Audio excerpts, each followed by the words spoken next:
In May of 1984 at the Monroe Institute, I had been training with Bob for almost 14 months, learning to control my out-of-body experiences.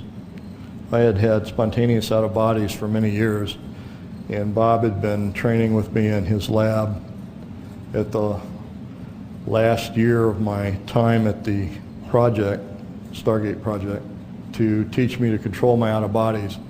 I wanted to see if controlled out-of-bodies were better at producing information, collection information, than remote viewing. It turns out you can do very specific things with out-of-bodies that you can't do with remote viewing, but I don't think it's as good. If you want to know how the trigger mechanism works on a Chinese nuclear weapon, out-of-body's better, because you can go to the Chinese nuclear weapon and put your face in it, look around, do detailed drawing.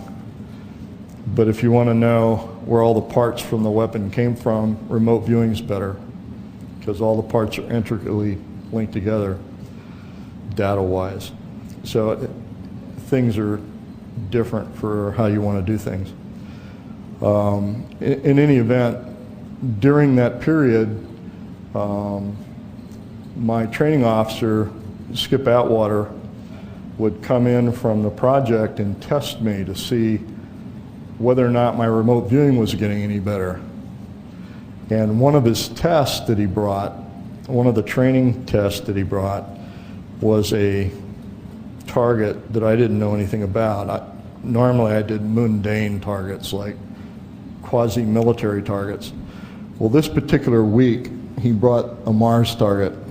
I didn't know it was a Mars target. But he gave a sealed envelope, neither did Bob Monroe. He gave a sealed envelope to Bob Monroe, which inside had a card that said Mars 1 million years BC. Bob thought it was another moon-day target as well. And he had a list of coordinates. So Bob had this card in his shirt pocket, and we had a list of coordinates as targets. And the first set of coordinates was 44.89 degrees, 9.55 degrees west.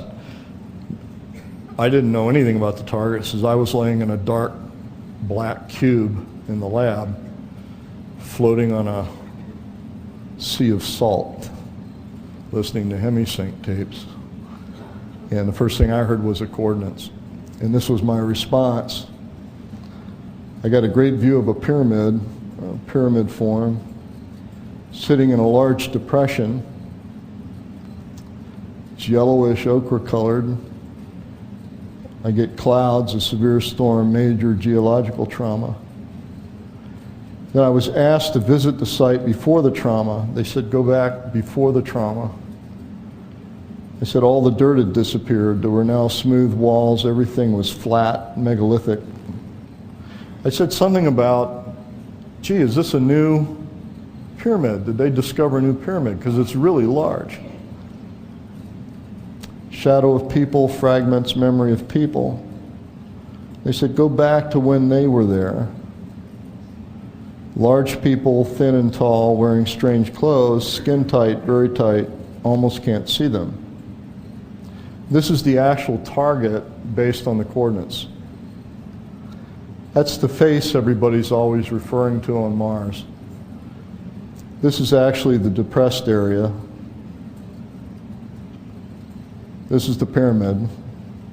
It's actually a double-layered pyramid.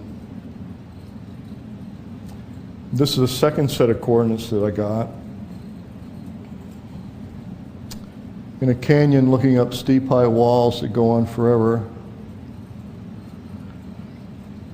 Very intricate, huge sections of smooth stone carved out. Getting very large structures. Rabbit warren of huge corridors and rooms. I said the rooms were really large, and again I said something to him about this has got to be some new pyramids or something, because I don't remember ever seeing rooms this size in Giza or anywhere like that. That's a canyon, and that's the pyramid. Now what's really interesting about this particular pyramid, you notice it's sitting on the side of the impact crater. And that's a real trick,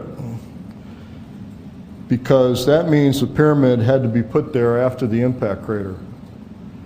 Because if the impact crater hit after the pyramid was there, it would have destroyed the pyramid. You can't have one and not the other. You understand what I'm saying? If that crater appeared after the pyramid, it would have destroyed that pyramid. The other interesting thing about this picture is you can measure the shadow of the crater, and based on the angle of the sun, you can estimate the size of the crater wall as being 3,000 meters tall. So that's a pretty deep crater. Now look at the shadow on the pyramid. Pretty tall pyramid. That's a 20,000 meter tall pyramid. Pretty big, huh? That's not the only thing interesting.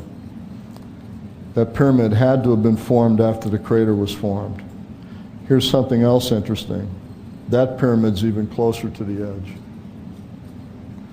And here's an even more interesting fact.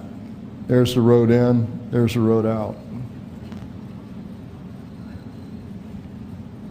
I just find these really remarkable pictures. Here's another, this is a general area.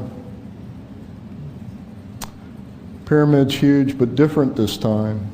The reason these were different is because they were a cluster.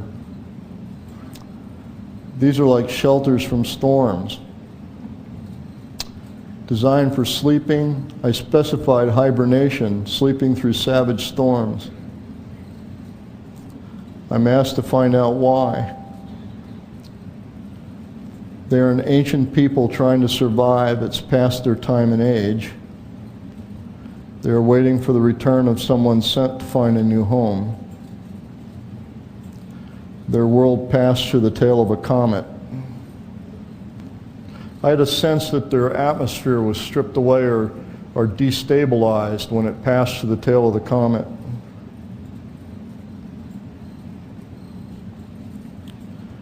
This is an old fort. Now what's interesting about the old fort, and it's something most people don't recognize, this is actually a pyramid. That's one side, that's the other side, that's the other side. The tip is missing off the top and it's hollow. I don't know if you can see that. Kind of interesting, isn't it? They call it the old fort. It's always referred to as the old fort. But that's a pyramid that's been tipped off. The tip's been taken off. That's a grouping of pyramids. And that's a building, or what's left of a building on a sort of a plateau. And that's the drawing I did of the larger beings. What I think in actuality, there really are no such thing as Martians. What I think Martians are is us. I think we're descendants of the original inhabitants of Mars. And we're the ones that never went back. Give you an idea of size, that's the rough size of the pyramid of Giza. Give you an idea of scale.